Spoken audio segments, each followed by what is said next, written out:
Hi, ఈజీగా యమ్మీ పాలకూర పప్పు రెసిపీ చూద్దాము.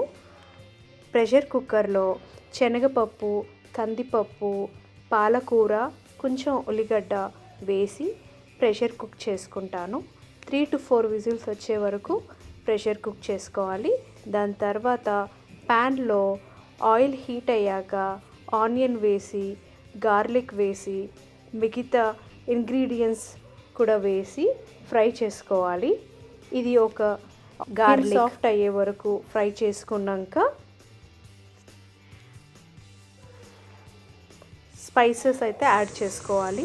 స్పైసెస్ యాడ్ చేసుకున్నాక కుక్ చేసుకున్న పప్పు ఈ ప్యాన్లోకి షిఫ్ట్ చేసేయాలి. పప్పు ఉడుకుతున్నప్పుడు ఒక 5 minutes వదిలేసి దాని తర్వాత స్టవ్ స్విచ్ ఆఫ్ చేసుకొని పప్పు కొంచెం వామ్గా ఉన్నప్పుడు నేనైతే లెమన్ వాడాను, లెమన్ జ్యూస్ వేశాను.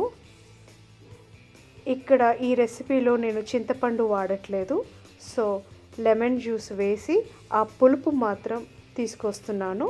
దెన్ మొత్తం లెమన్ జ్యూస్ పప్పు కలిపేసి ఉంచేస్తే యమ్మీ అండ్ టేస్టీ పాలకూర పప్పు రెడీ అయిపోతుంది.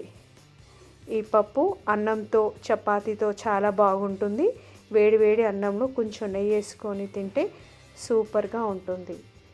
మీకు ఈ రెసిపీ నచ్చితే కుక్ చేసి ట్రై చేయండి. బాయ్.